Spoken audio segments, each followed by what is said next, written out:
Hard carry here. You'll never hear Mark say this line again the same way after this theory.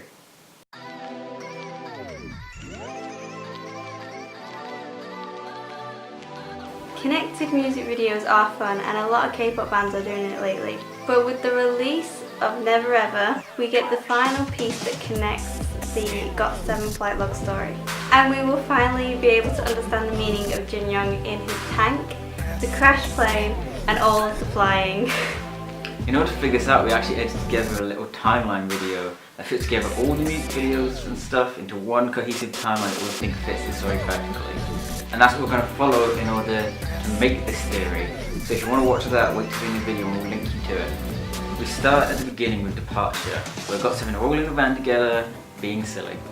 Jackson is recording everything, even them drawing all over Bam Bam. As JB drives, Mark gives Jin Young an earphone as he falls asleep. This is where the plot turns. As in the Never Ever music video, we see that the car begins to lose control and suddenly crashes off the bridge into the river where the car fills up with water. The Flight Log series is a story between the members' friendship and loyalty and their fate in this car, whether it be escape or the ending of their lives as they sink to the bottom of the river. Firstly is Jackson, who's killed by the impact of the car crash. This is suggested by the scene in Never Ever, where at the same time as the car crashes into the wall, Jackson crashes through the brick wall as well. We also see Bam Bam in Never Ever who's suggested to be drowning, because he has the face mask that's filled with gas, suggesting that like maybe his lungs are filled up and he can't breathe, that he needs something to help him but he can't. Also something a bit special is the bust that is surrounding him. We did a lot of research. It turns out to be a bust of Antinous. Why does this guy matter? He actually has a legend about him where he's best friends with the Emperor, the whole loyalty thing that goes with the story, but then as he's going along the River Nile, his boat ends up crashing and he ends up drowning in the river. Sound familiar? Not to mention that on top of that, he was apparently flown to heaven by birds to become a god. There's a lot of birds in this story.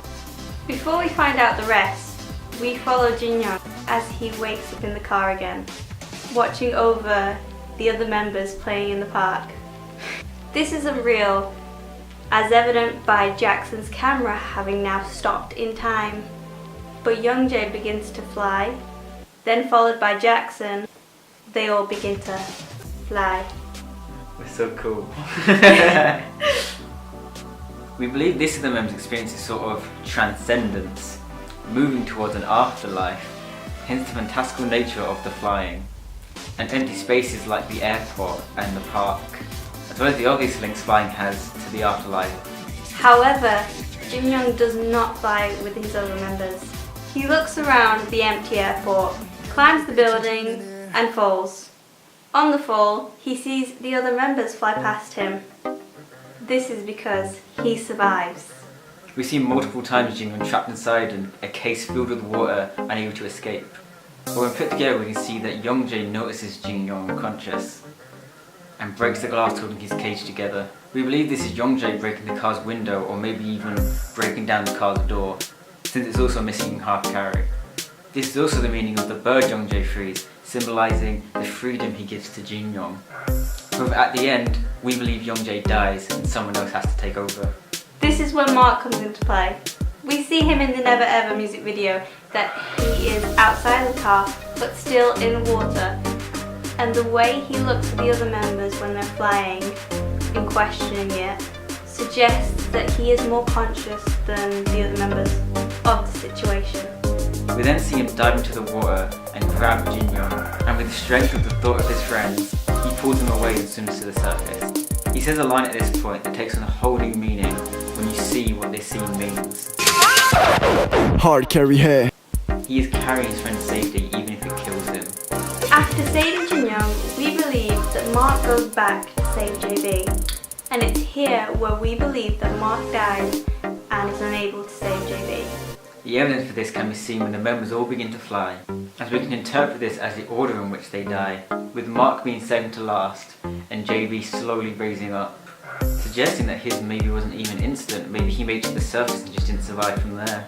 He also has a strong constant connection to the bird that we see in the music video. videos, as he is always holding it and is in the bird's cage in hard carry. Most notably, as he flies, he is surrounded by birds.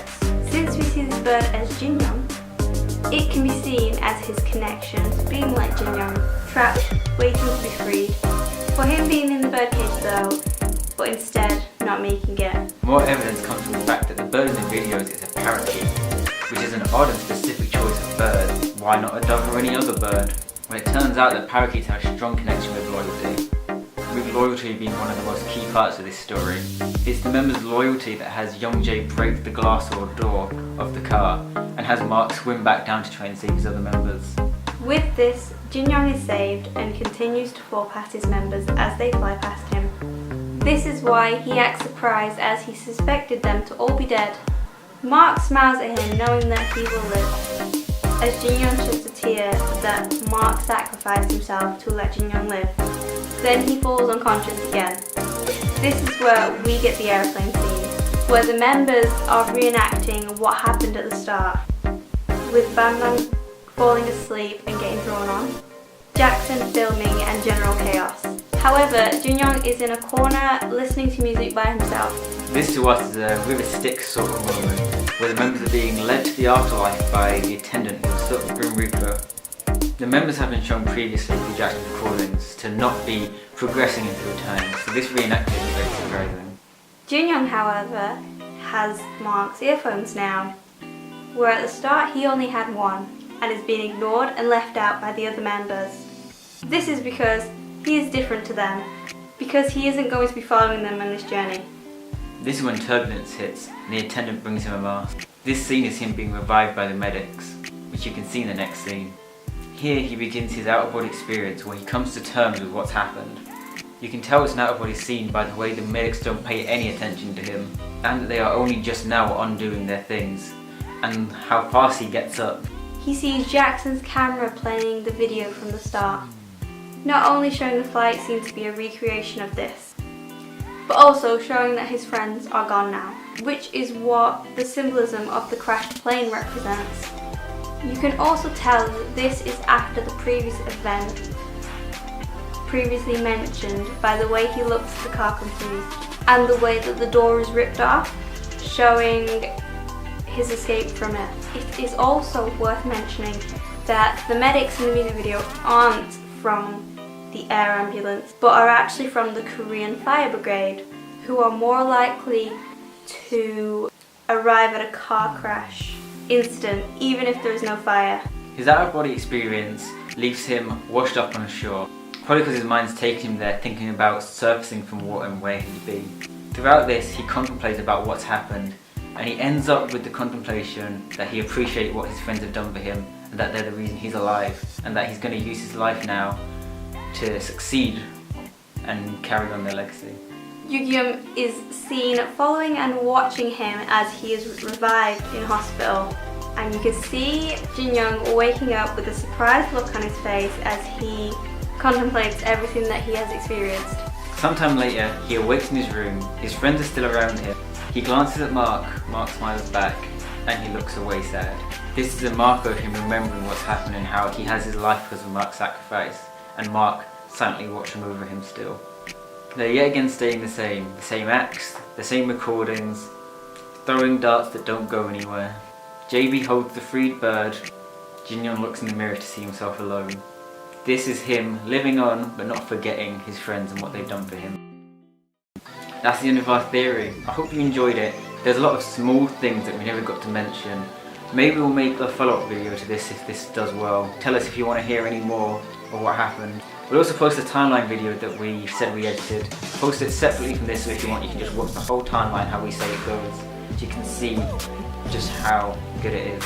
Tell us what you think. Do you think it was in the right order? If not, tell us why. Tell us what you think it is. We'd like to hear back. Tell us if you cried when Mark died, because when we were thinking of this theory and we heard that hard carry part, it gave us shivers. We have shivers. We were like, oh my god, we've watched this so many times and not realised. And now when you watch it, knowing, it's so much more like emotional. It changes a lot. It does change a lot. All these songs that we've mentioned now have gone from like kind of happy songs to kind of like quite sad and emotional songs. Yeah. I hope you enjoyed us ruining your favourite GOT7 songs. We're sorry.